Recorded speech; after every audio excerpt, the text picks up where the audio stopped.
집을 사는 것은 굉장히 옛날에도 그랬고 요즘에도 그렇고 어려운 일이었던 것 같아요. 그래서 우리는 북촌의 한옥마을, 그러면 이게 조선시대 거라고 생각하는데 그게 아니고 일제시대 때 어떤 분이 그거를 이렇게 지어서 분양을 해서 그 남은 돈을 독립운동 자금으로 썼다라고 하는 그런 얘기를 들은 적이 있는데, 어쨌든 우리가 집을 사기는 항상 모든 시대에 어려웠던 것 같습니다. 특별히 도시에서는 더 어려운 것이죠. 그래서 집 살 능력이 있는 사람은 새로 집을 짓기도 하고, 또 그럴 능력이 없으면 이제 있는 집을 사서 뭐 인테리어를 해가지고 들어가기도 하고 이렇게 하죠. 그래서 우리는 집을 장만하기에 너무 오랫동안 절제하면서 이렇게 살았기 때문에 집 하나 사는 게 뭐 굉장히 큰 일이죠. 그렇지만 그 집을 사서 그냥 들어가기는 또 좀 그렇잖아요. 그래서 어떻게 보면 돈을 좀 들여서 인테리어를 해가지고 리모델링을 해서 이렇게 들어갑니다. 우리 이 건물을 4년 전에 우리 와서 봤잖아요. 사기 전에 계약만 하고 와서 우리 이룰 겁니다 하고 이제 오면서 막 기도하면서 왔을 때의 모습과 지금 모습은 전혀 딴 건물 같죠. 그러니까 모양이 완전히 바뀌었어요. 내부도 외부도 거의 다 바뀌었고 이제 승강기까지 바꿨으니까 한 4년 동안에 뭐 계속 공사만 한 느낌이 들 정도로 많은 것들을 이렇게 바꿨습니다. 왜 이렇게 많은 돈을 들여가면서 고생해가면서 이게 고치는가라고 생각할 수도 있겠지만 우리가 사용해야 되니까. 우리가 사는 환경은 우리의 정체성을 반영합니다. 그러니까 우리가 누구인가는 우리의 삶의 환경 속에서 드러나게 되죠. 우리는 순결하고 깨끗하신 하나님의 자녀이기 때문에 우리의 내부뿐만 아니라 우리의 환경도 깨끗하게 정리하면서 살아가는 겁니다. 하나님은 아주 유능한 창조주, 건축가이시면서 동시에 리모델링 전문가이십니다. 하나님이 우리를 독생자를 주고 사셨기 때문에 우리를 사신 그 순간부터 리모델링을 시작하십니다. 우리 마음의 변혁을 일으키시는 거예요. 우리는 주님을 영접하는 그 순간부터 예전의 모습으로 그냥 살려고 하지만 그거는 불가능한 일입니다. 하나님께서 우리 내부에서, 우리의 마음에서 공사를 시작합니다. 건물을 비유하자면 작동하지 않는 등, 스위치 다 제거하고, 그죠? 벽지 다 제거하고, 새로 페인트 바르고, 싱크대 다 잘라서 버리고, 새로 갖다 놓고, 필요하다면 벽도 헐고, 새로운 공간을 만들어내는 것과 같은 큰 일, 그렇게 고통스러운 일들이 우리 안에서도 이루어지게 되는 거예요. 그래서 새 제품을 설치하고, 온전하고 깨끗한 그 상태로 만들어 가는 거죠.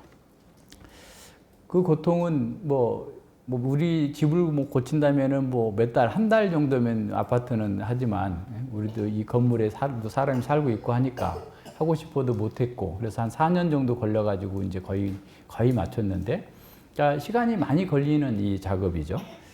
그러니까 우리의 마음을 어떻게 보면 그 리모델링 하는 것은 이것의 10배, 100배 더 힘든 일입니다. 그러니까 40년이 걸릴 수도 있고 죽을 때까지 계속 해야 되는 그 일이 우리의 마음을 리모델링 하는 거예요. 건물이나 아파트는 신뢰할 수 있는 업자에게 맡기면은 그렇게 크게 신경 쓰지 않아도 되지만 우리의 마음과 삶을 리모델링 하는 것은 성령 하나님을 의지해서 우리 스스로 해야 됩니다. 굉장히 고통스러운 일이죠. 힘든 일입니다. 한번 생각해 보세요. 우리가 잘 모르는데 막 집도 때려 부셔야 되고 싱크대도 부시고 새로 갖다 놓고 이렇게 한다는 것들을 생각해 보면 굉장히 어려운 일들을 우리가 어떤 면에서 시작하는 거예요. 그래서 하나님은 우리를 자기에게 가장 소중한 독생자를 주고 우리를 사셨다면, 그리고 하나님께서 우리와 함께 사시기를 원하셔서 지금 우리를 구원하셨는데 옛 방식대로 그대로 살라고 그냥 두지 않는다라는 사실을 기억해야 됩니다. 구약에서 계속해서 보여주고 있는 것처럼 부정한 것, 더러운 곳에 하나님이 임재하실 수 없어요. 순결하고 깨끗한 곳에만 하나님께서 임재하실 수 있기 때문에 하나님께서 반드시 우리의 부정한 것을 고치려고 할 겁니다. 예, 우리가 믿음을 고백한 후에도 예전처럼 살고 싶지만 사실은 그건 불가능한 거예요. 진짜 믿음이 있다면 그건 불가능한 일입니다. 사람이 변화되지 않는다 라고 하는 말은 그건 불신자들에게 해당되는 말이에요. 불신자들은 죽었다 깨어나도 안 돼요. 100번 죽었다 깨어나도 절대 바뀌지 않습니다. 그러나 그리스도인이 됐다고 한다면 그 순간부터 변화되지 않을 수 없어요. 견딜 수 없어요. 우주를 창조하신 그 하나님께서 우리를 구원으로 부르셨기 때문에 절대로 가만두지 않아요. 우리가 예수님의 형상을 닮도록 계속해서 공사를 진행해 가실 겁니다.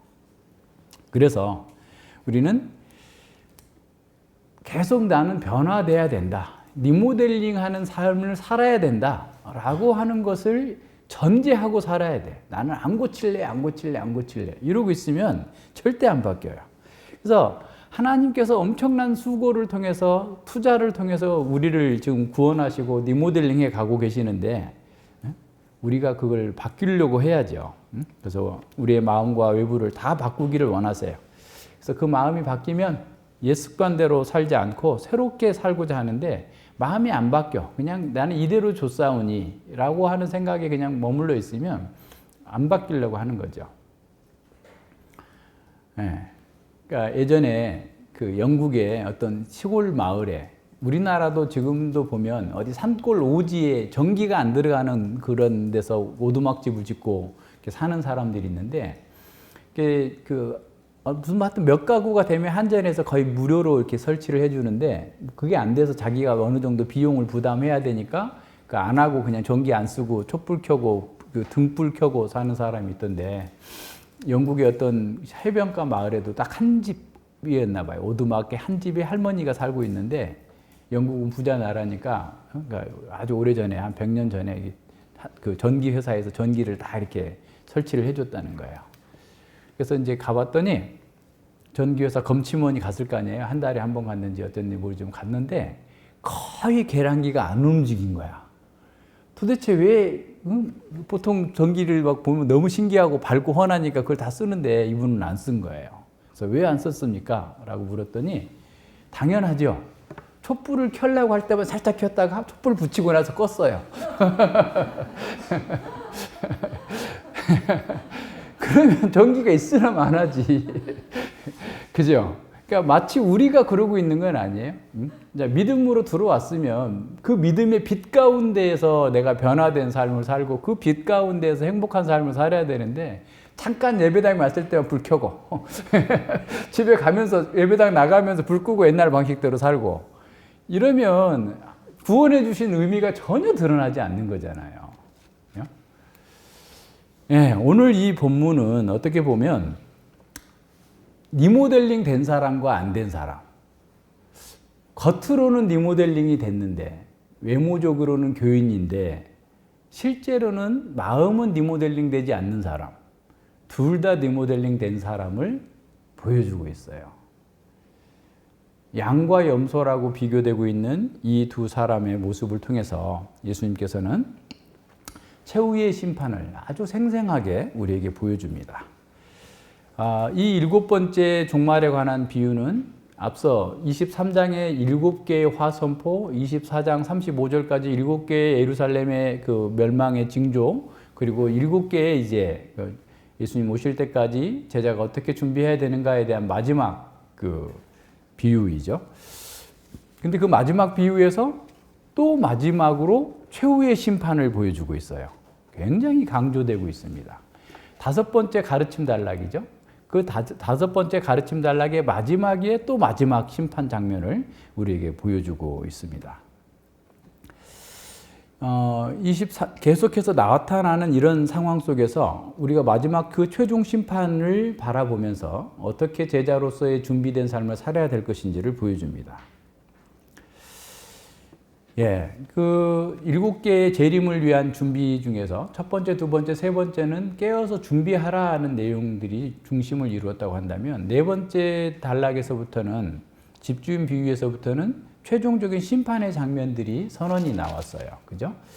외식하는 자가 받는 율에 처하리니 거기서 슬피 울며 이를 갈미 있으리라. 24장 51절에. 그리고 25장 13절에서도 알지 못 12절에서 내가 알지 못하노라 라고 하면서 그들을 심판한 상태고, 그 다음에 이 30절에 25장 30절에서도 바깥 어두운 데 쫓아내라 심판이 지금 선언되고 있죠. 그리고 이제 네 번째로 이제 마지막 심판 장면이 이제 나타나고 있습니다. 예, 이렇게 이 7개의 비유 중에서 이 마지막 비유는 심판에 관해서 적나라하게 보여주고 있습니다. 이것을 미리 보여주는 것은 무슨 이유겠어요? 이와 같은 일이 곧 올 테니 합당한 상태로 준비되어라 라는 말씀인 거죠. 그래서 예수님이 다시 오실 때는 의인과 악인이 섞여 있는 상태는 이제 더 이상 없을 겁니다. 그래서 비유에서 정말 하나님께서 우리에게 뭘 요구하시는지, 또 지금 현재 우리는 어떻게 살아야 되는지에 대해서 잘 가르쳐 주고 계세요. 첫 번째로 예수님은 재판장이십니다. 그리고 교인뿐만 아니라 모든 민족을 심판하시는 거예요. 그래서 만왕의 왕으로서 모든 사람들을 심판하시는 분이시고, 그리고 그 심판의 기준이 이 비유의 핵심인데, 뭐 교리를 잘 암송했다거나 또 지식으로서 다 알고 있다라는 게 아니라 그 교리를 삶으로 적용해서 사랑했느냐라고 하는 것을 심판의 기준으로 제시해 주고 있습니다. 31절과 33절 봅니다. 인자가 자기 영광으로 모든 천사와 함께 올 때에 자기 영광의 보좌에 앉으리니 모든 민족을 그 앞에 모으고 각각 분별하기를 목자가 양과 염소를 분별하는 같이 하여 양은 그 오른편에 염소는 왼편에 두리라 그랬어요. 예수님이 다시 오실 때는 영광의 왕으로 모든 천사들과 함께 오실 겁니다. 그리고 영광의 보좌에 앉아서 모든 민족을 심판하시는 거예요. 그래서 양과 염소를 목자들이 분별하는 것처럼 의인과 악인을 분별해 내시는데, 양은 보통 이제 흰색이죠. 흰색이고 오른쪽이고, 그래서 오른쪽은 어떻게 보면 영광스럽고 호감이 가는 자리고, 왼쪽은 좀 안 좋은 자리. 그래서 이제 유대 묵시 문헌에서는 왼쪽이 악한 천사들이 있는 곳, 뭐 이런 식으로 표현해 놨죠. 그래서 양은 보통 흰색이고, 염소는 보통 검은색으로 이렇게 나타나는 거죠. 그래서 34절에 보면 그때 그렇게 나누는 임금이 오른편에 있는 자들에게 이르되 내 아버지께 복을 받은 자들이여 나와 창세로부터 너희를 위하여 예비된 나라를 상속하라 라고 선언합니다. 그래서 나라, 임금, 상속 이 말씀들이 다 다니엘서 7장 14절을 반영하고 있어요. 그리고 여러분 다니엘서를 우리가 다 봤으니까 알지만 다니엘서에서 그 성도들이 나라를 차지할 거다라고 나왔죠. 그러니까 다니엘서 7장에 있는 그 예언이 지금 완전하게 성취되는 그 장면으로 연결해서 지금 보여주고 있어요. 그리고 인자라고 했을 때도 인자 같은 이라고 그랬잖아요. 그러니까 다니엘서 7장 13절 14절에서 인자가 나온 것처럼 그 인자. 그래서 다니엘서에서 보여주고 있는 하나님 나라의 극치가 이루어지고 하나님의 백성들이 그 나라를 상속하게 될 것을 이렇게 생생하게 비유로 통해서 확정해서 보여주고 있는 겁니다. 그래서 이 최종 심판에 대한 예수님의 가르침은 우리가 예수님이 다시 오실 때까지 어떻게 준비하면서 기다려야 하는지를 우리에게 알려주고 있어요. 자, 그러면 이 사람들에게, 오른편에 있는 사람들에게 왜 그렇게 하셨는지를 그 이유를 말씀해 주십니다. 35절과 36절에 내가 줄일 때에 너희가 먹을 것을 주었고 목마를 때에 마시게 하였고 나그네 되었을 때 영접하였고 벗었을 때에 옷을 입혔고 병들었을 때에 돌아보았고 옥에 갇혔을 때에 와서 보았느니라 그랬어요. 이 말씀은 마태복음 10장에서 제자 파송 강화를 할 때 제자들이 가서 복음을 전하다가 겪게 될 어려움들과 아주 같이 그 고난을 거의 상기시키고 하나로 엮여져 있어요. 그리고 그 바울이 자신의 고난의 목록을 얘기하는 그 고린도 후서 11장 그 23절로 27절에서도 거의 이와 같은 옥에 갇히고 매 맞고 굶주리고 잠 못 자고 이런 내용들이 다 들어 있습니다. 아주 유사하게 나타나는 거죠. 그래서 이렇게 고난받는 사람들에 대한 합당한 반응 역시 어떻게 해야 되는가에 대해서 이사야 58장의 금식과 관련해서 그 얘기하실 때 하나님께서는 너희들이 아무리 많이 예배를 드리고 아무리 많이 금식을 한다 한들 형제에게 가난한 자에게 공의와 사랑으로 대하지 않으면 그걸 받아주지 않겠다라고 하시면서 이사야 58장 7절에서 이렇게 말씀합니다. 또 줄인 자에게 내 식물을 나눠주며 유리하는 빈민을 내 집에 들이며 벗은 자를 보면 입히며 내 골육을 피하여 스스로 숨지 아니하는 것이 아니겠느냐라고 그랬어요.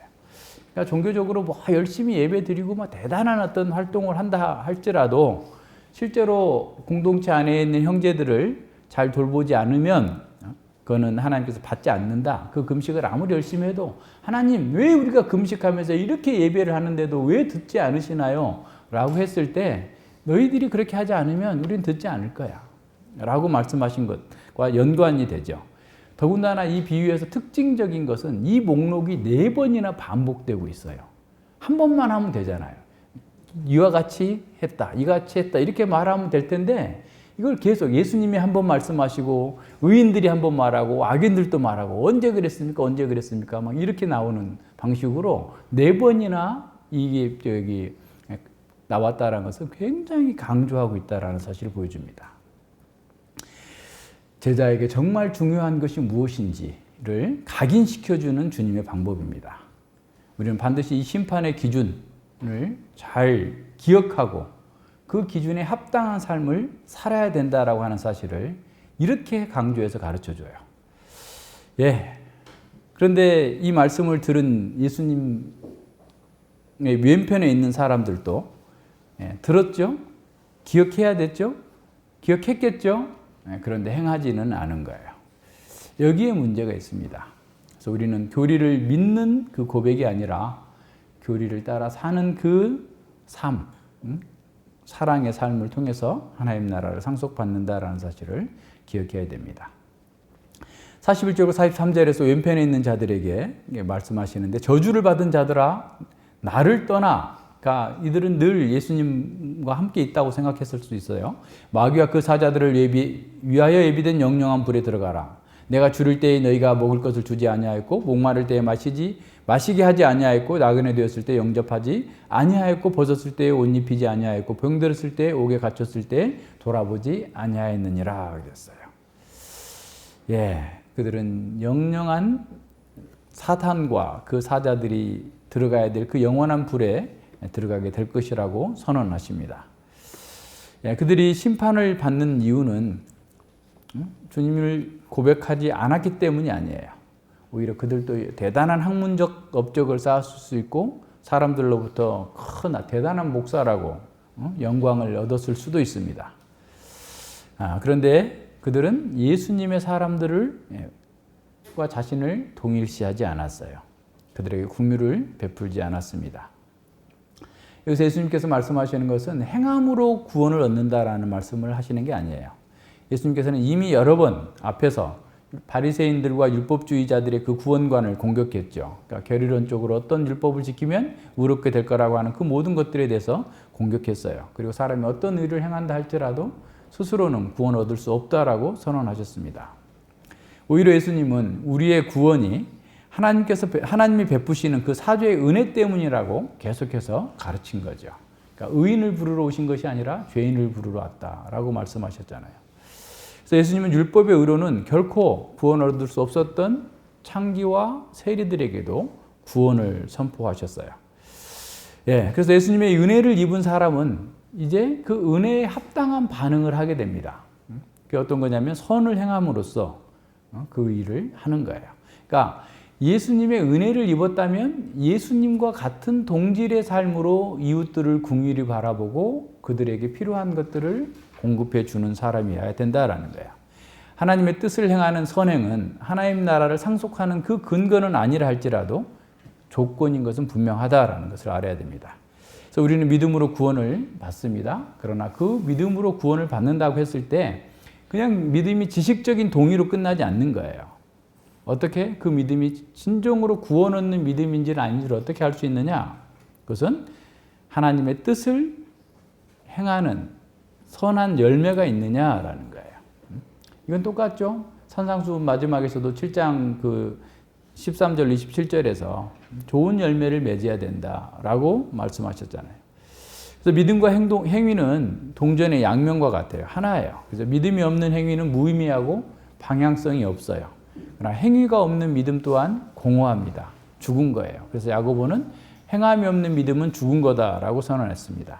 그래서 선한 행위가 없음에도 불구하고 스스로 믿음이 있다고 하고 구원의 확신을 한다 할지라도 주님 앞에서 인정받기 어렵다라는 사실을 보여줍니다. 예수님께서 제시하신 이 심판의 그 기준으로 제시된 이 행위는 공동체 안에서 행하는 그 행위입니다. 그 긍휼입니다. 예수님은 지극히 작은 자에게 선을 행하는 것이 곧 예수님 자신에게 행한 거다라고 말씀하세요. 예수님은 공동체에 지극히 작은 자들과 자신을 동일시하신 거예요. 근데 너무나도 놀랍고 너무나도 예상치 못한 일들이라 의인들도 그렇고 악인들도 그렇고 언제 그랬습니까? 라고 하면서 이렇게 반응을 하는 겁니다. 반문하고 있는 거예요. 자, 그럼 여기서 말하는 내 형제 중에 지극히 작은 자가 누구일까? 그래서 이제 어떤 학자들은 세상에 모든 도움이 필요한 사람들, 세상에 가난한 사람들, 세상에 병든 사람들, 세상의 모든 사람들이 다 여기에 작은 자다라고 얘기합니다. 그렇게 하다 보면 어떤 인류의 보편적인 인간 사랑, 인간애를 얘기하는 것이 되죠. 그런데 본문의 문맥에서는 그렇지 않아요. 왜냐하면 예수님께서 내 형제라고 했는 것은 예수님을 믿는 사람들을 가리키는 그런 표현이고요. 지극히 작은 자도 마태복음에서 작은 자는 예수님을 믿는 제자들을 지칭하는 전문적인 의미로 사용되었어요. 그래서 10장 42절, 18장 6절, 10절, 14절 그리고 여기서도 전문적으로 예수님을 믿는 사람을 가리키는 거예요. 예, 그렇다면 내 형제 중에 지극히 작은 자는 어려움 중에 있는 예수님의 제자들, 그리스도인들을 지칭하는 것이 분명합니다. 따라서 심판의 기준은 어려움에 처한 모든 사람에 대한 선행이 아니라 어려움에 처한 동료 그리스도인들에 대한 사랑과 섬김을 했느냐 그렇지 않느냐라는 것으로 드러납니다. 물론 그렇게 해야만 또 인류에도 나타날 수 있어요. 예, 그래서 본 구절은 그 마태복음 10장 10절로 40절로 42절과 조금 더 연관성이 있어서 같이 봅니다. 마태복음 10장 40절로 42절에 보면 너희를 영접하는 자는 나를 영접하는 것이요 나를 영접하는 자를 나 보내시는 이를 영접하는 것이라.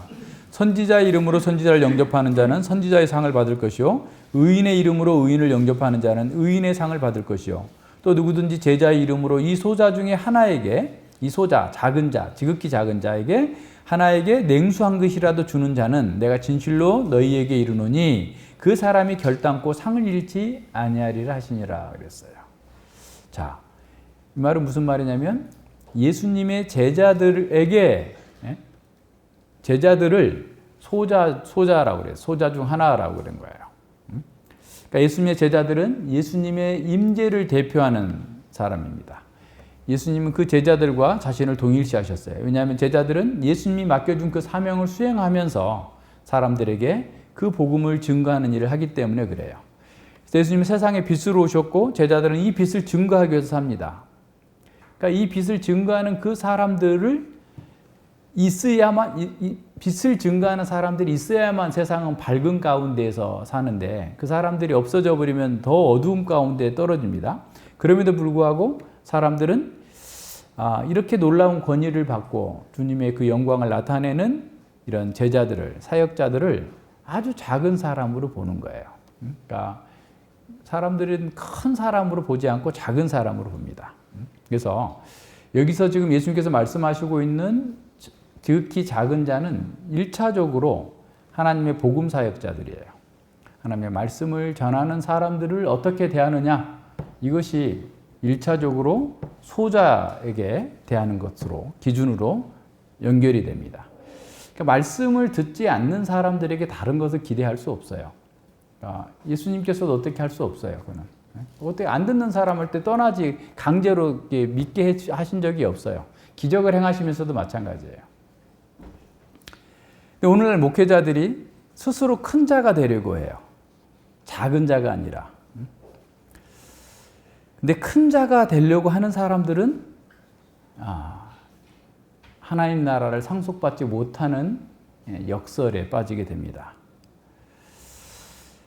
하나님은 자기의 영광을 드러내기 위해서 큰 권력 있는 사람이나 재벌들을 사용하지 않으셨습니다.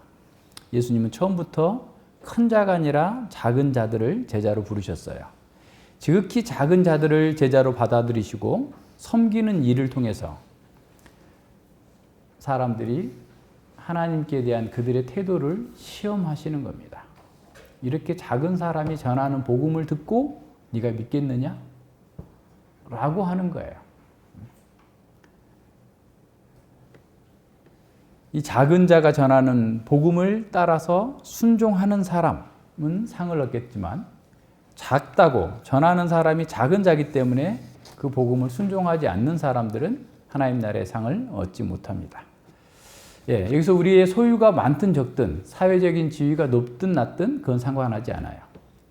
진정한 제자는 선지자와 의인이면서 작은 자로서 복음을 전하는 사람이에요. 복음 전하는 사람은 스타가 되려고 하면 안 돼요. 스스로 작은 자로서 자리를 차지하려고 해야 됩니다. 자, 두 번째로 교회 안에 있는 모든 참 신자가 작은 자입니다. 그것은 18장 6절에서 나타나는 사람이죠. 믿는 자들을 이 소자 중 하나에게 실족해 하면 그는 연자맷돌을 메고 바다에 빠뜨리는 것이 더 낫다라고 했어요. 지극히 작은 자는 교회 안에 있는 형제입니다. 교회 안에서 자기를 부정하고 예수님을 따르는 모든 제자가 작은 자예요. 그래서 진정한 제자는 자신의 힘과 자기의 영광, 자기 지식을 자랑하지 않습니다. 오히려 자기 본성적인 것을 부정하는 사람이에요. 그래서 바울은 그 모든 스펙들을 다 배설물로 여긴다라고 선언했습니다. 교회 공동체 안에서도 소외되고 또 더 작은 사람들이 무시될 수 있어요. 그러나 지극히 작은 자들은 심령이 가난하고 애통하고 온유하며 의를 위해서 고난받는 사람들입니다. 팔복의 성품을 소유하고 있고 그래서 그리스도에게 속해서 그리스도께서 원하시는 그 일들을 위해서 자기를 헌신하는 사람이에요. 팔복에서 보여주는 제자의 모습은 세상 사람들이 그렇게 흠모하지 않아요. 정반대인 거죠. 그래서 소자인 그 제자는 세상과 다른 삶의 목표를 가지고 있고 세상과 다른 열망을 가지고 있고 세상과 다른 성품을 소유하면서 하나님 나라와 교회를 위한 그 고난을 세상의 영광보다도 더 중요하게 여기는 사람. 그 사람이 지극히 작은 자입니다. 그래서 지극히 작은 자들은 자기 십자가를 지고 하나님 나라를 위해서 자청하며 헌신한 사람들이에요.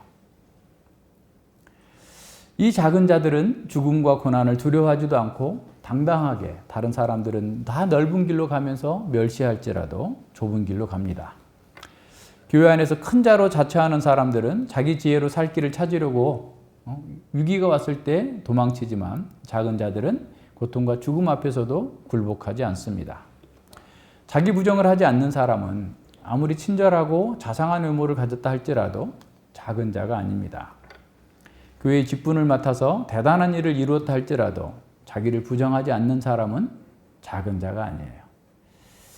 그래서 마태복음 7장 21절로 23절에 보면 많은 사람들이 주님의 이름으로 이것을 했습니다, 저것을 했습니다 라고 하면서 굉장히 대단한 자기 일을 자랑하고 이렇게 하지만 주님은 그들을 알지 못한다라고 하는 충격적인 선언을 합니다.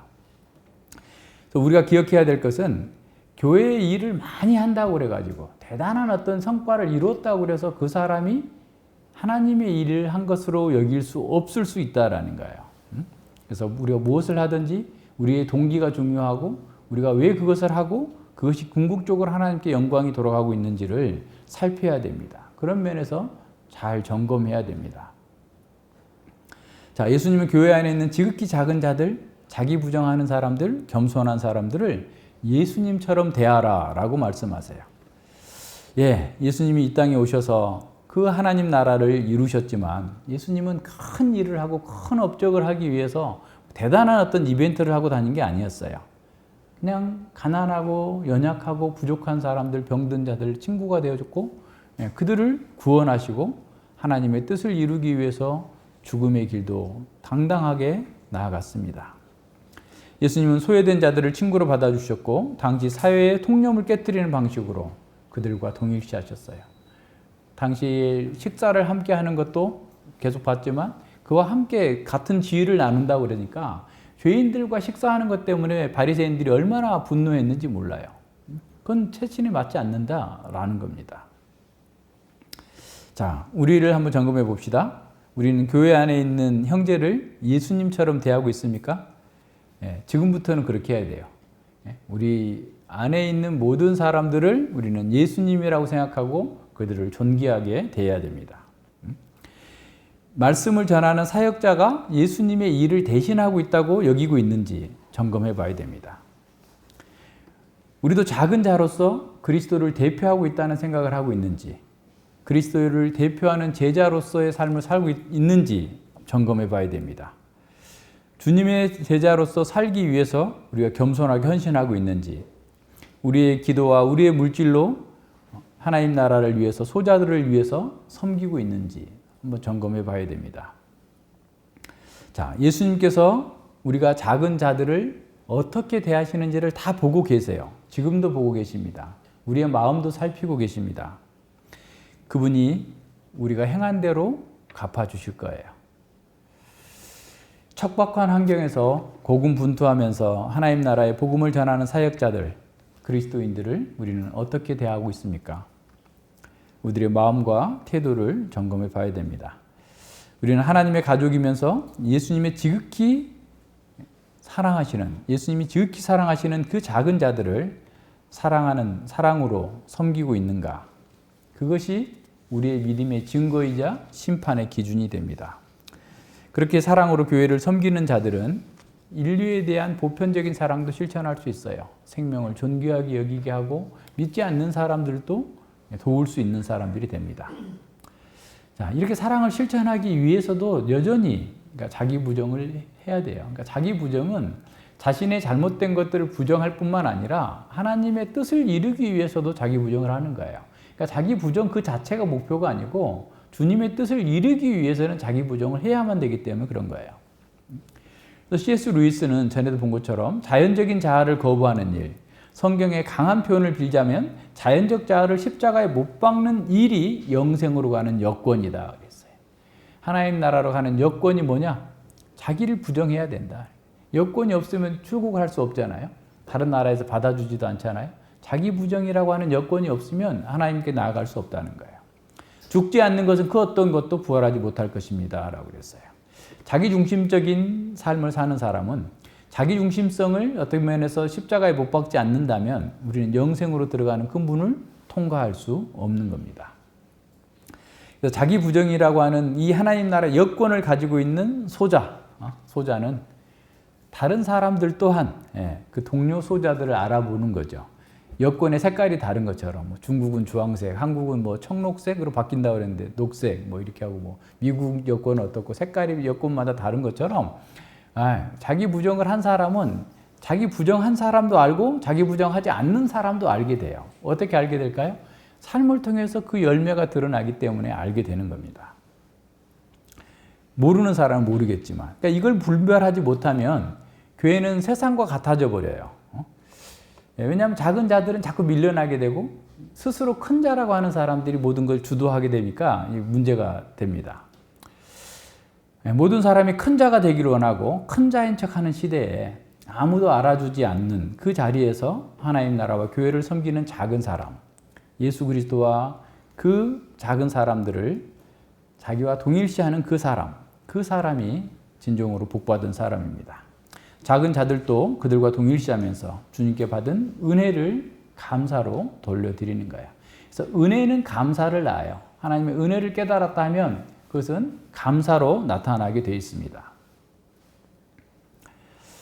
그래서 제자는 굶주리고 헐벗고 병들고 나그네 되고 옥에 갇힌 지극히 작은 성도들과 자신을 동일시하는 사람입니다.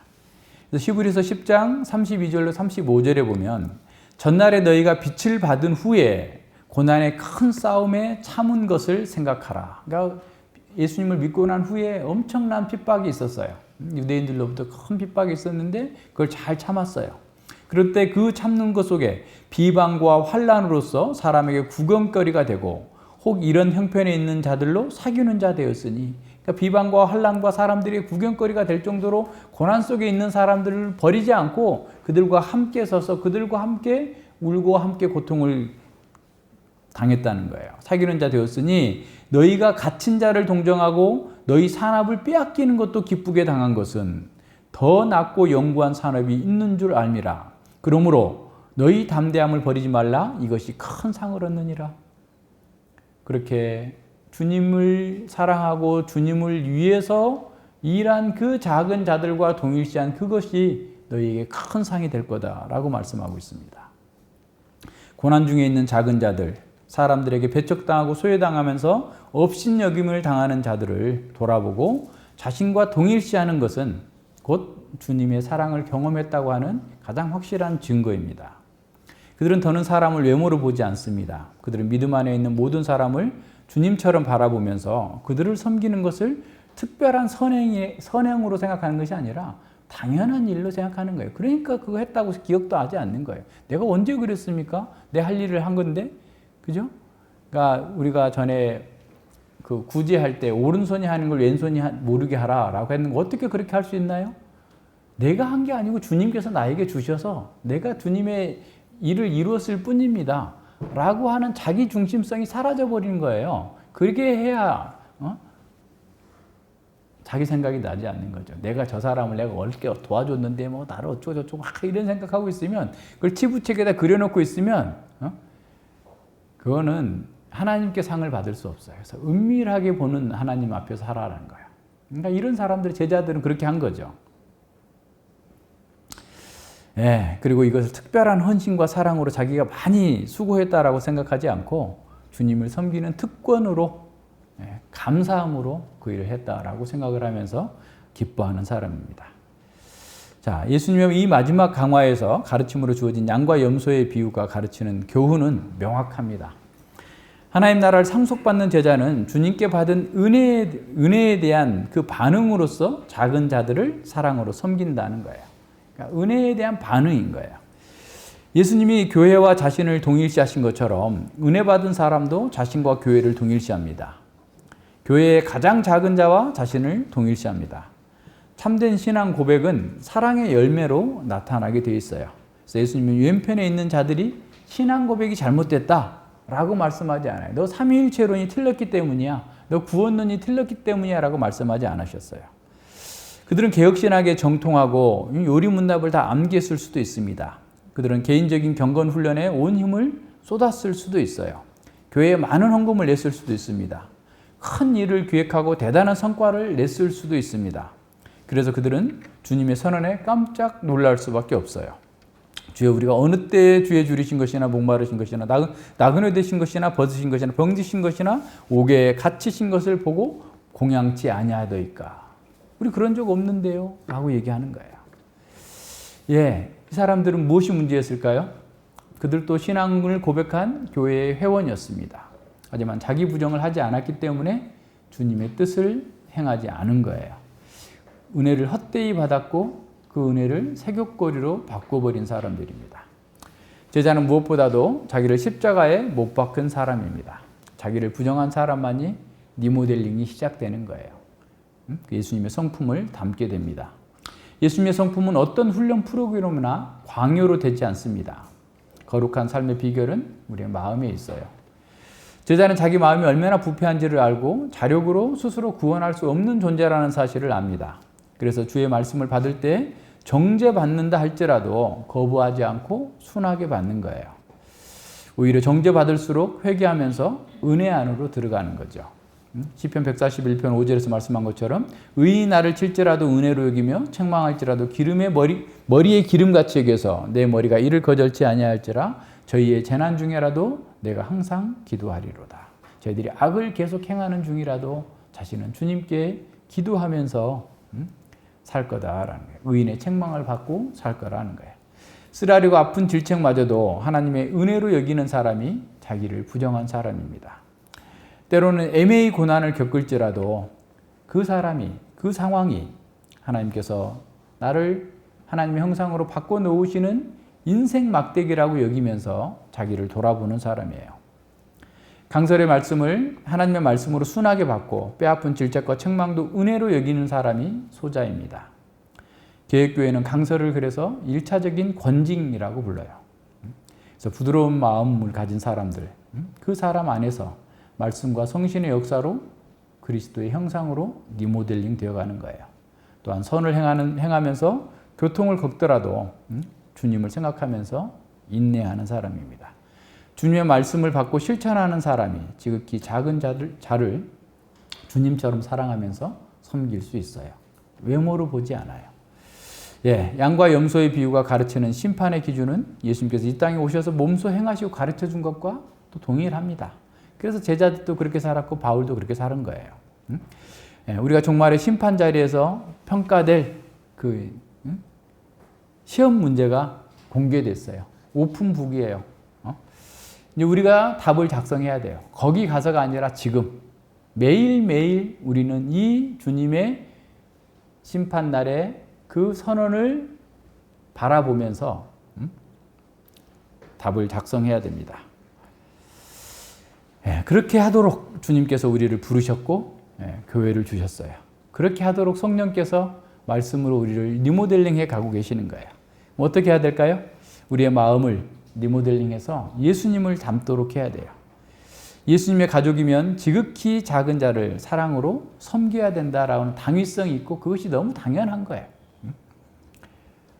예수님이 자신을 교회와 동일시한 것처럼 자신을 교회와 동일시하고 교회의 사명을 자신의 사명으로 인식하면서 섬기는 사람, 그 사람이 진정으로 지극히 작은 자, 하나님 나라를 상속받는 자인 겁니다.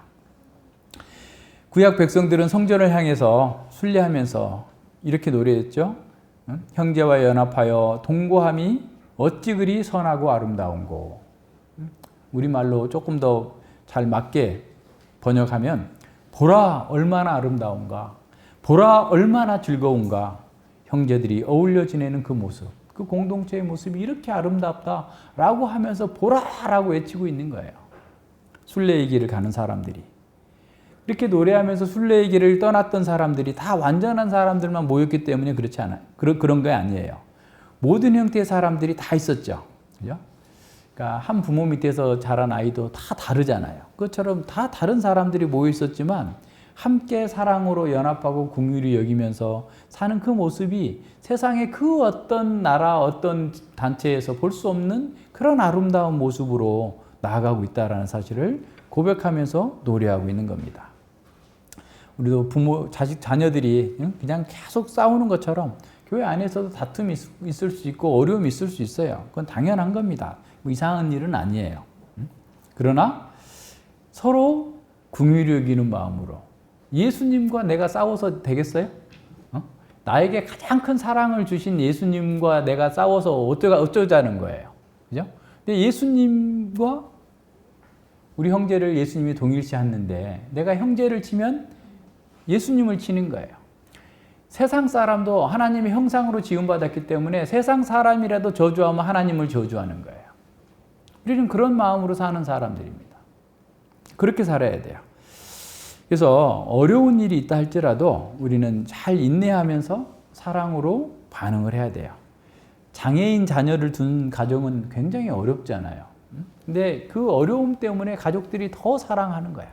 물론 어떤 또 요즘 같은 경우에는 너무 이제 자기중심적이어가지고 뭐 형이나 동생이 또 그것 때문에 소외받았다 어렵다 뭐 이렇게 하는 경우도 있지만 일반적으로는 약한 형제가 있는 사람들이 더 사랑으로 뭉쳐서 더 건강하게 서로를 배려하고 이렇게 해주는 모습을 봅니다. 마찬가지입니다. 교회도 이런저런 도전과 아픔 속에서도 세상이 줄 수 없는 가장 아름답고 복된 삶의 터전을 제공하는 거예요. 사랑과 기쁨을 주시는 주님의 말씀이 교회 가운데 있기 때문에 그래요. 어떤 환난이나 고통이 있다 할지라도 말씀이 있고 말씀을 경청하는 사람들이 있으면 기뻐하면서 승리할 수 있습니다. 그러나 모든 것이 다 있어도 말씀이 없으면 죽음의 그늘 아래 앉아 있는 거예요. 교회는 말씀과 성령의 공동체, 가족 공동체로 있을 때 가장 힘있고 복되고 아름답습니다. 교회가 공동체로 삶을 나눌 수 없을 정도로 사람이 많아진다면 그때 문제가 생겨요. 인격적인 교제가 사라지고 제도적인 종교 기관이 됩니다. 그래서 교회가 제도적인 종교 기관이 되면 인격적인 관계가 아니라 비인격적인 기능을 수행하는 방식으로 열심히 활동을 하게 돼요.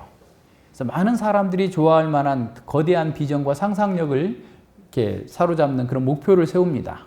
그리고 그 조직을 잘 세우고 계획을 잘 세워서 가시적인 목표 달성을 위해서 열심히 뛰고 그것을 했느냐 못했느냐에 따라서 그 공동체가 어떻느냐라는 것을 평가받는 거예요. 그러나 이런 식의 교회가 종교기관으로 바뀌게 되면 교인들은 양육을 받는 것이 아니라 사육을 받게 돼요. 그러니까 요새는 농장들이 있잖아요. 다 오리 따로 키우고 닭 따로 키우고 돼지 따로 키우고 막 그냥 거기서 그냥 시간 되면 딱 물 주고 뭐 밥 주고 이렇게 하면서 이렇게 사육해 가지고 그냥 이익을 내려고 하는 것처럼 그와 같은 방식으로 교회가 바뀌는 겁니다. 그래서 교회는 경제적인 능력과 효율성의 견지에서 판단되고 사역당하는 교인들은 계획과 제도를 지탱하고 유지하는 부속품 정도로 취급을 당하게 됩니다. 교회는 그리스도의 사랑 안에서 인격적으로 교제하면서 삶을 나눌 때 선하고 아름다운 공동체가 될 수 있습니다. 각 사람이 소중히 여김을 받고 서로 신뢰하면서 사랑하는 법을 배우고 서로에게 의지가 되어주고 긍휼히 여기면서 즐거워하는 곳이 교회가 되어야 됩니다. 형제가 연합하여 동거함이 어찌 그리 아름다운 거, 선하고 아름다운 거라고 하는 말이 우리 안에서 그렇게 터져 나와야 됩니다. 교회가 이렇게 인격적인 교제가 불가능해질 정도로 많아진다면 분리해야 돼요. 분리해서 이렇게 나가야 됩니다. 그래서 아주 건강하고 온전한 교회들을 세워야 되죠. 그래서 교회들이 막 사람들이 모이는 대로 막 200명, 300명, 500명 하면 또 건물 또 새로 짓고 또 이제 1000명 되면 또 건물 짓고 맨날 이렇게 하다가 그냥 다 시간 다 보내고 세월 다 낭비하고 교인들은 다 양육받지 못하고 사육당하는 이런 상태로 가게 되는 거예요. 근데 사람들은 또 분리개척 해준다고 그러면서 돈은 주는데 막 1억, 2억씩 지난번에 깜짝 놀랐는데 어떤 교회는 20억을 줘서 이렇게 보내기도 하고 그렇게 큰 교회니까 그렇게 한다고 하던데 사람은 또 안 보내요. 그렇게 되면 그 교회가 교회로서의 본질을 잃어버리게 됩니다. 그러나 숫자가 적다고 해가지고 교회가 인격적인 교제와 사랑을 나눌 수 있는 것은 아니에요. 주님의 사랑으로 작은 자들을 섬기면서 기뻐하는 사람이 많아야만 이렇게 아름다운 공동체가 될 수 있습니다. 성령의 인도하심을 잘 받고 겸손하게 섬기는 자들이 아름다운 공동체를 만들 수 있습니다. 이런 공동체가 주님의 선하심을 증거할 수 있습니다. 교회는 주님의 사랑을 변호하는 것이 아니에요. 증거하는 곳이에요. 증거하는 공동체가 되어야 됩니다. 증인이 되려면 먼저 교회 공동체가 사랑으로 연합되어야 됩니다. 우리 각 사람이 말씀과 성신의 인도하심을 따라서 그리스도의 지체로서 주어진 역할을 작은 자들을 섬기는 그 일을 잘 할 때 주님의 선하고 아름다운 그 영광을 증거할 수 있게 되는 거죠. 누구든지 예수님을 구주로 고백하는 순간 그는 좋든 싫든 교회의 지체로 존재합니다. 그리스도의 몸된 교회의 지체가 되는 것은 구원의 필연적인 결과예요.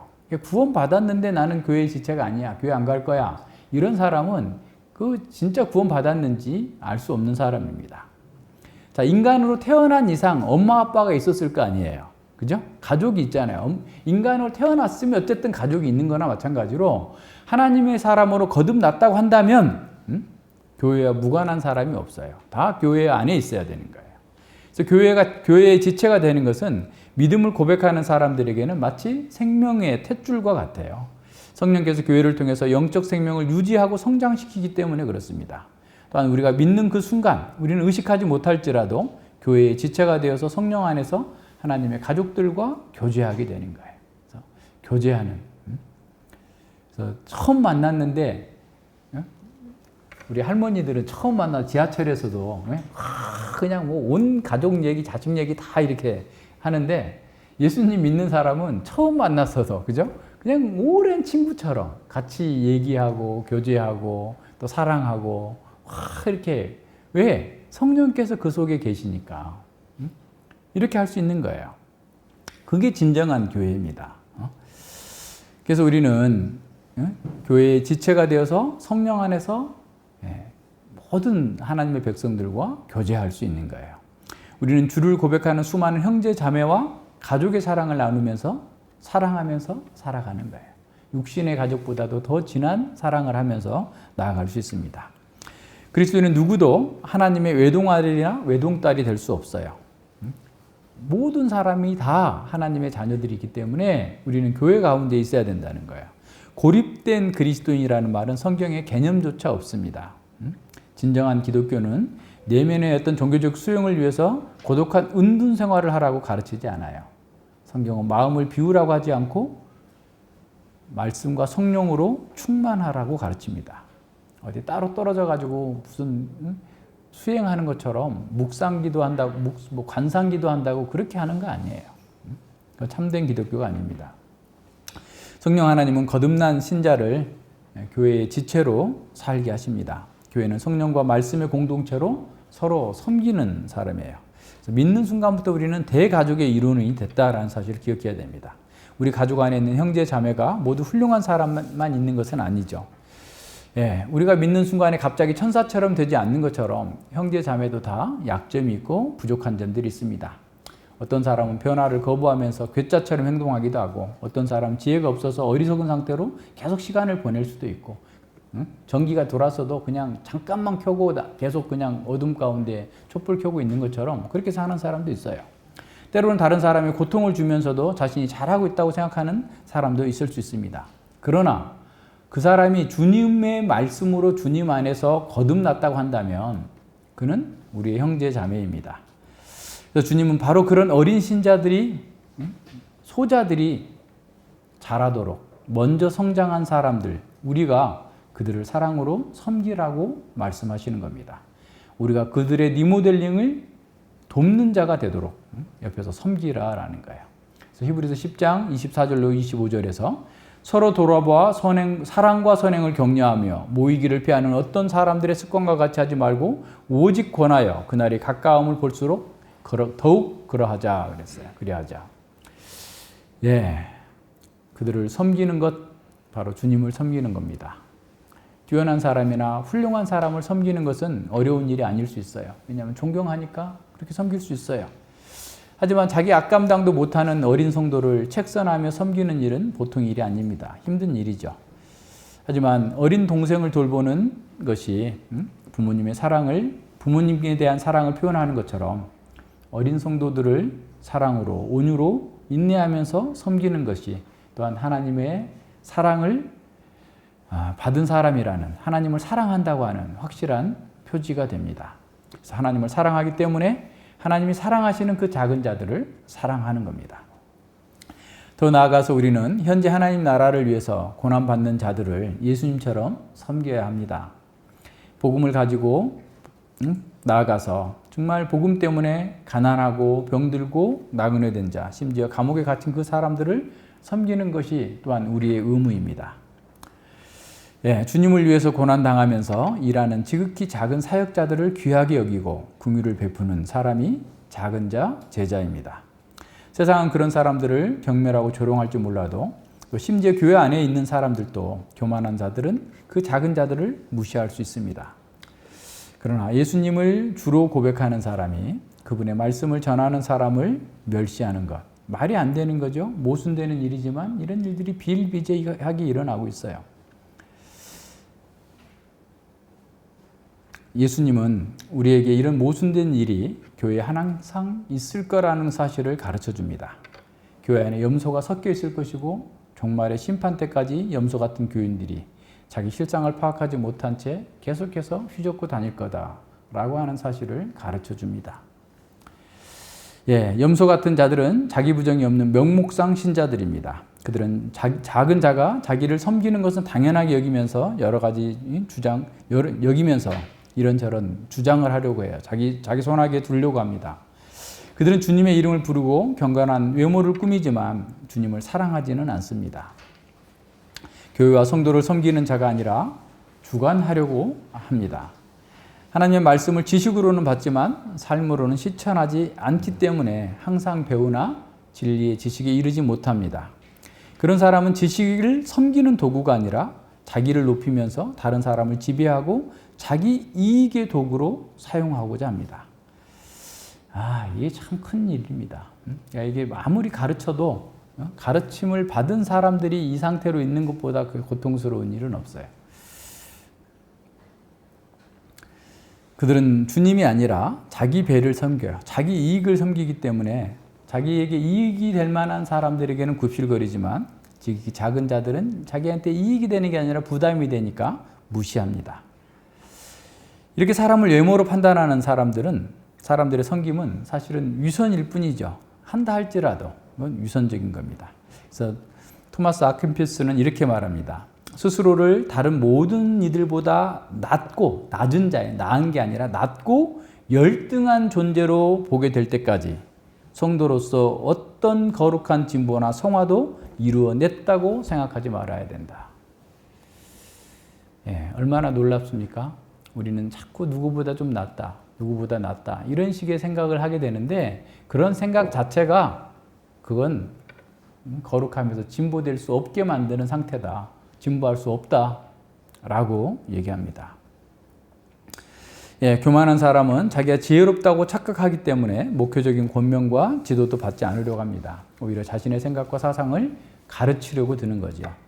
그런 사람들은 교만해서 공동체에 큰 타격을 입힙니다. 교회 안에 분별력이 없는 사람들은 그런 사람들과 오히려 동일시함으로써 위험에 빠지기가 쉬워요.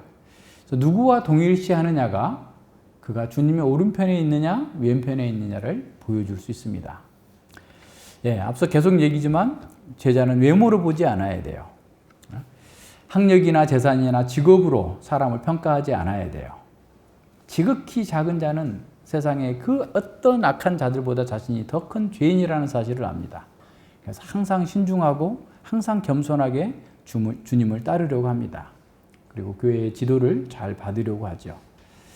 그래서 말씀을 순하게 받는 사람들만이 지극히 작은 자를 알아보고 그와 자신을 동일시하는 겁니다. 교회 안에 있는 작은 자들 또한 완전한 성자가 아니에요. 그 작은 자들이 그리스도를 따르는 제자들이기 때문에 그리스도의 사람이고 또 그리스도 안에서 계속해서 리모델링하고 있는 사람이기 때문에 귀한 사람이에요. 성장하는 사람이에요. 따라서 그들을 세우기 위해서 우리 섬기는 것은 주님을 섬기는 거예요. 잘못하고 있는 걸 놔두는 것은 섬기는 게 아니에요. 잘못을 색선해서 바로 잡는 것이 섬기는 거고 사랑하는 겁니다. 같이 리모델링 하는 거죠. 그 집에 싱크대 부속 남은 거 있으면 우리 집에도 하나 줘. 우리 저기 양치컵이 남았는데 당신네 필요하면 가져가. 서로 나눠주면서 리모델링 하는 것처럼 우리가 서로 도와주는 거야. 이 사람의 마음은 이런 면에 연약하고 이분은 이게 또 강하고 이렇게 하니까 서로 협력하면서 온전케 되도록 그 일을 해 나가는 것. 이것이 교회가 해야 될 일이고 아름다운 일입니다. 주님은 이 종말에 관한 7번째 마지막 비유에서 최후의 심판의 상황을 보여줬습니다. 주님은 지금 우리 공동체에게 이렇게 말하는 거예요. 너희가 어떻게 잘 먹고 잘 살까? 주님 오시면 황금집에 갈까? 은집에 갈까? 이런 생각하지 말고 지금 너희가 하나님 나라에 상속받은 자들이라면 공동체 안에 있는 지극히 작은 자들을 어떻게 섬겨야 할까? 라고 하는 것을 질문하고 그것을 매일매일 실천하라 라고 말씀하시는 거예요. 최후의 심판의 분별의 기준은 작은 자들을 주님의 사랑으로 섬기는 것입니다. 그 사랑은 믿음에서 자연스럽게 흘러나오는 사랑의 열매, 구체적인 삶의 열매인 것이죠.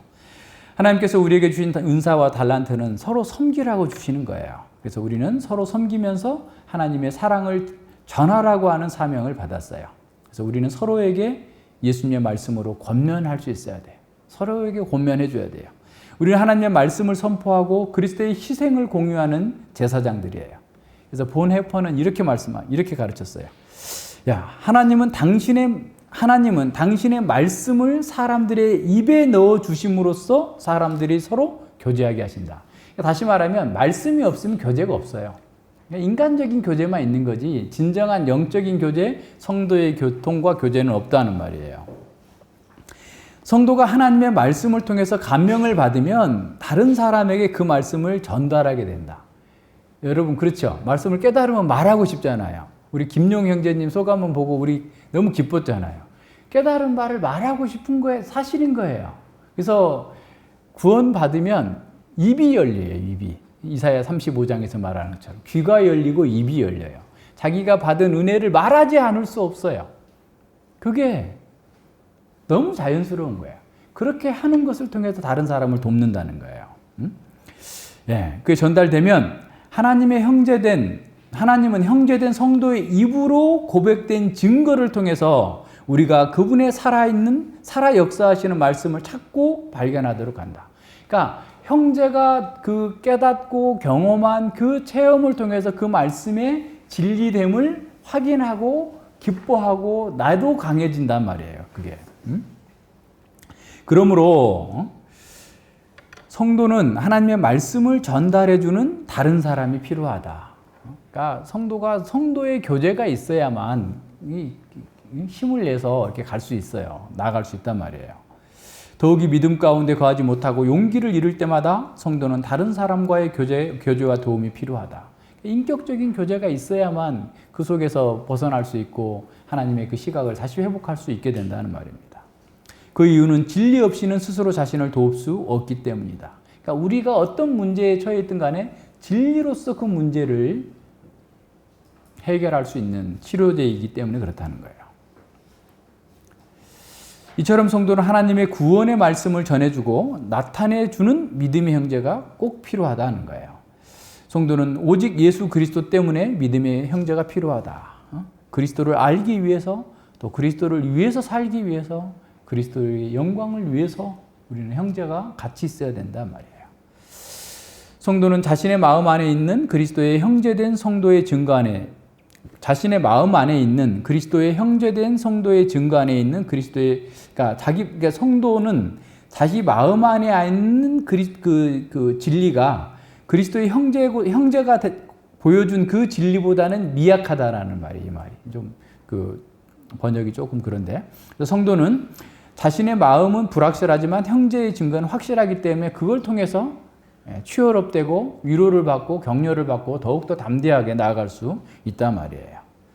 자, 그런데 이렇게 작은 자를 섬기는 사람은 고통스러울까?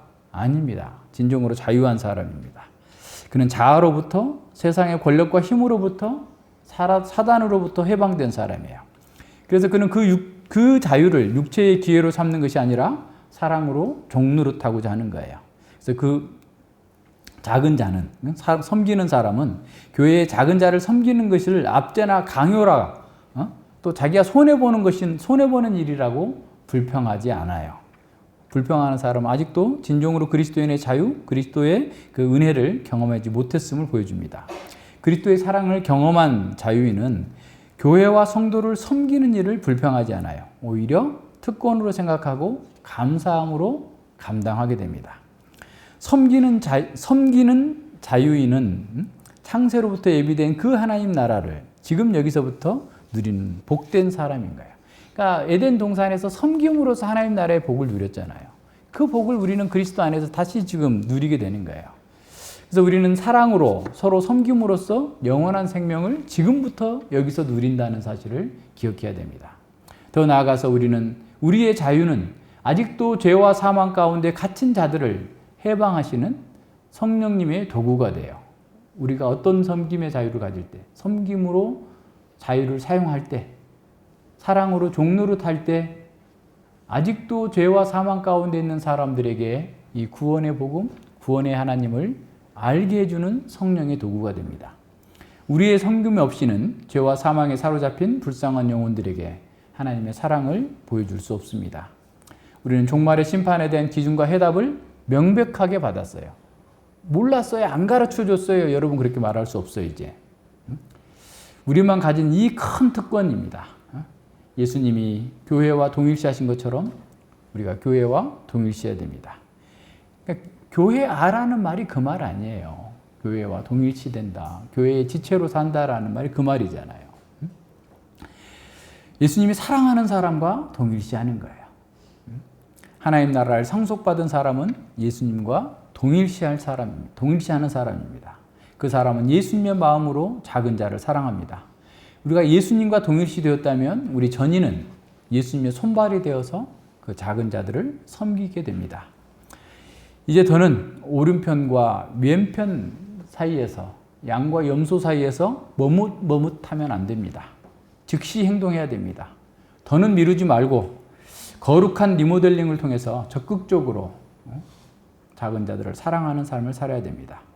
리모델링은 고통이 있고 비용도 많이 들지만 기쁨과 상은 더 큽니다. 그 고통을 피하려고 옛 방식의 자기중심적인 삶을 고집한다면 그 기회를 놓치게 될 것입니다. 그런 사람의 마음에 주님이 거하실 수 없기 때문에 그렇습니다. 우리 마음을 리모델링 하여서 주님이 편하게 거하며 활동하시도록 우리의 모든 마음의 구조와 형태를 바꿔야 됩니다.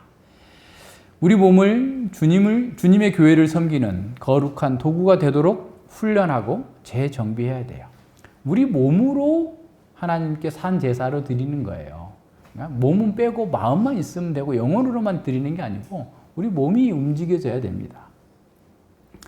거룩하고 아름답게 변화된 우리의 모습을 통해서, 우리의 교회의 모습을 통해서 교회가 얼마나 선하고 아름다운지를 보여줘야 됩니다. 우리 공동체를 본 사람들이 그리스도를 볼 수 있게 해야 됩니다. 우리의 섬김을 통해서 그리스도의 향기를 더 멀리 더 넓게 퍼뜨려야 됩니다. 우리는 그런 역동적인 섬김을 통해서 자유와 안식과 평강과 행복을 누립니다. 이 땅에서 하늘의 복을 누리는 방법은 주님의 말씀대로 사랑하며 섬기는 것입니다. 주님이 다시 오셔서 내 아버지께 복받은 자들이여 나와 창세로부터 너희를 위하여 예비된 나라를 상속하라 라고 하는 그 말씀, 그 평가를 기대하면서 겸손하게 나아갑시다. 가슴 벅찬 기대와 소망을 품고 주님의 교회를 섬기면서 그 하나님 나라의 기쁨을 맛보면서 주님을 찬양하면서 우리에게 주어진 길을 담대하게 가는 겁니다. 기도하겠습니다. 하나님 아버지 감사드립니다. 참으로 종말에 있을 그 심판의 상황을 저희들에게 미리 보여주시면서 우리가 어떠한 사람이 되어야 하는지를 다시 한번 알려주시고 깨우쳐 주셔서 감사를 드립니다. 아버지 하나님, 주님께서 저희들과 동일시하신 것처럼 저희들 또한 소외되고 약한 자들, 모든 형제들을 사랑하고 그들과 동일시함으로써 참으로 얼마나 교회가 주님의 몸된 교회가 아름답고 복된 곳인지를 잘 증거하고 나타낼 수 있도록 인도하여 주시고, 우리가 주님 오실 날까지 이런저런 어려움과 고난이 있다 할지라도 그것 때문에 우리가 그 작은 자의 길을 포기하는 것이 아니라 끝까지 인내하면서 주님을 바라보면서 주어진 모든 환경 속에서 참으로 주님의 말씀을 해석하고 말씀을 적용하여서 주님께서 기뻐하시는 바 그 선한 일들을 이루는 거룩한 백성들이 되게 하여 주시옵소서. 특별히 이 말씀을 전하기 위해서 고통당하고 있는 수많은 작은 자들을 우리가 기억하면서 그들을 위해서 기도하고 그들에게 할 수 있는 모든 일들을 감당할 수 있도록 인도하여 주시고, 우리 안에서 어느 누구도 소외됨이 없이 참으로 함께 사랑하고 함께 성장하고 함께 위로하고 함께 하나님의 가족으로서 아름다운 복을 여기서 누리면서 주님의 영광을 바라보고 사모하고 소망하는 그런 삶을 살아갈 수 있도록 함께하여 주시옵소서.